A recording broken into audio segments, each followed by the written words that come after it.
TDP Janasena BJP కూటమి బలపరిచిన తెనాలి నియోజకవర్గ అభ్యర్థి నాదెండ్ల మనోహర్కు ప్రజలు తమ అమూల్యమైన ఓటు గాజు గ్లాస్ గుర్తుపై వేసి ఆయనను అఖండ మెజారిటీతో గెలిపించాలని టీడీపీ జనసేన పార్టీల నేతలు తెనాలి పట్టణంలో ఎన్నికల ప్రచారం నిర్వహించారు. ఈ సందర్భంగా మనోహర్ సతీమణి నాదెండ్ల మనోహరం పట్టణ 5వ వార్డు నందులపేటలో ఎన్నికల ప్రచారం నిర్వహించి ప్రజలను ఓట్లు అభ్యర్థించారు. తన భర్త మనోహర్కు ఓటు వేసి గెలిపించాలని కోరారు.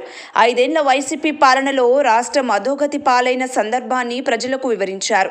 మరలా రాష్ట్రం అభివృద్ధి చెందాలంటే టీడీపీ జనసేన బీజేపీ కూటమిని గెలిపించుకోవాలని స్పష్టం చేశారు. గతంలో మనోహర్ ఎమ్మెల్యేగా పనిచేసిన కాలంలో తెనాలి నియోజకవర్గంలో చేసిన అభివృద్ధిని, సంక్షేమాన్ని ఇంటింటికి తిరిగి వివరించారు. పెద్ద ఎత్తున టీడీపీ జనసేన నాయకులు, కార్యకర్తలు ప్రచారంలో పాల్గొన్నారు. పలువురు ఓటర్లు స్వచ్ఛందంగా గాజు గ్లాస్ గుర్తుపై ఓటు వేసి నాదెండ్ల మనోహర్ను అఖండ మెజారిటీతో గెలిపిస్తామని వెల్లడించారు.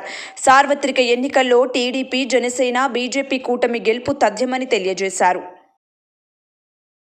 నాదెండ్ల మనోహర్ గారి సతీమణి మనోహరం మేడం గారు, జయలక్ష్మి మేడం గారు నందులపేటలోని కృష్ణా రెసిడెన్సీకి రావడం జరిగింది.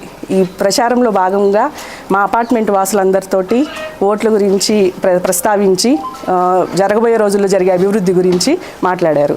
దీనిలో భాగంగా పల్లెటూరుల నుంచి, పల్లెల నుంచి, మన అర్బన్ ఏరియా నుంచి అందరూ జన సైనికులు, నాయకులు రావడం జరిగింది. అందరూ చాలా ఇష్టంగా స్వాగతించారు. ఎన్నికల భాగంలో జనసేన నాయకులు మనోహర్ గారు వారి గారు వచ్చి మాకు ఆహ్వానించాము. వారు వచ్చి ఓటు హక్కును అడిగారు. మేము శుభ్రం ఈసారి జనసేనకే మా ఓటు వేస్తామని వాళ్ళకి విజ్ఞప్తి చేస్తున్నాం.